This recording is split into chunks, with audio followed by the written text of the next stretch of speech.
biyuhu wax ka maarmaa ma jiro haddii la fiiriyo meerayahan dunida oo dhan inta biyo ah iyo inta qaanadaha dhulka ah waxa badan inta biyaha ah sababteedu maxay biyuhu waa qayb ka mid ah nolosha laakiin markii loo soo dago biyuhu maxay ka samaysan yihiin waxay ka samaysan yihiin kaliya isku taga maadada hydrogen iyo oxygen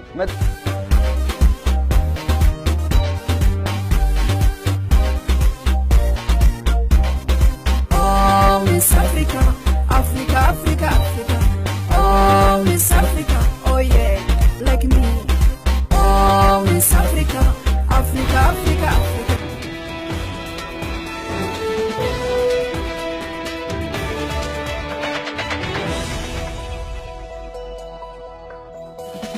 haddii aan u soo degno biochemistry ahaan biyuhu waxa ay ka samaysan yihiin isku taga molecular kala duwan moleculardaas oo cilmigu u yaqaano hydrogen iyo oxygen markay isku dhacaan labada maado hydrogen iyo oxygen markay falgal sameeyaan ayaa biyuhu samaysmaa maadada hydrogentu cilmi ahaan waxa lagu muujiyaa H waa element gas ah ma lahan wax midab ah mana ahan maado la carfin karo waana elementiga kaliya ee dunida ugu qafiifsan waxaana laga helaa maadadan hydrogenta jawiga ugu sareeya ee atmosfeerka waa maado si fudud hawada dab uga dhalin karta meerayahan aan ku nool nahay aad ay u yartahay ee dunida waxa ayna falgal aad u weyn ula samaysaa ama door weyn ay ka qaadataa biyuhu in ay samaysmaan ma doonayo inaan faahfaahin ka bixiyo hydrogentu waxa ay tahay waxa akhbaaraad dheer ah laga heli karaa buugaagta chemistry-ga balse waxa xusid mudan in maadadani ay tahay maado sidoo kale laga helo amaba sababta dabka iyo qaraxyada maadaama ay tahay maado aad u qafiif ah oo si fududna hawada dab uga dhalin karta biyuhu waa elementiska ugu muhiimsan inay nolosha jirto loo shardiyeeyo ma jiro noole biyaha ka maarma laakiin waa la heli karaa noole oxygentu ka maarma ma noolaan karna biyo la'aan biyuhu waa qayb ka mid ah noloshu biyo la'aan ma jiri karto biyuhu culimada waxay noo sheegaan inaan inagu ka maarmi karno ilaa 15 maalin laakiin inta kadib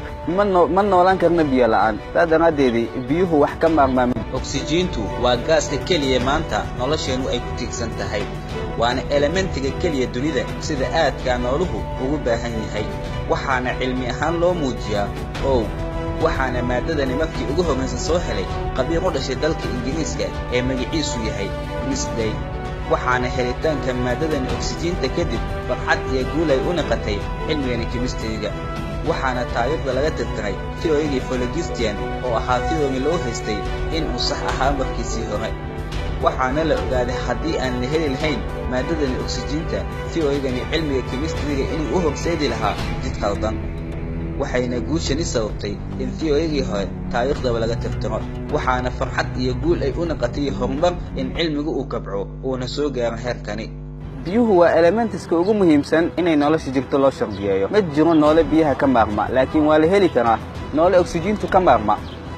ma noolaan karna biyo la'aan biyuhu waa qayb ka mid ah noloshu biyo la'aan ma jiri karto biyuhu culimada waxay noo sheegaan inaan inagu ka maarmi karno ilaa 15 maalin laakiin inta kadib ma noolaan karna biyo la'aan taadanadeedii biyuhu wax ka maarmaa ma jiro haddii la fiiriyo meerayahan dunida oo dhan inta biyo ah iyo inta qaanadaha dhulka ah waxa badan inta biyaha ah sababteedu maxay biyuhu waa qayb ka mid ah nolosha laakiin markii loo soo dago biyuhu maxay ka samaysan yihiin waxay ka samaysan yihiin kaliya isku taga maadada hydrogen iyo oxygen ma doonayo inaan faahfaahinteedii guud ahaan aan guda galo laakiinse waxa xusid mudan oo cajiib badan maadadan hydrogenka ma aha oxygenta inagu qaadano in ay qobarada inoo sheegaan inay tahay maado gas ah oo wax gubta xaqiiqdii waa maado wax gubta oo gas ah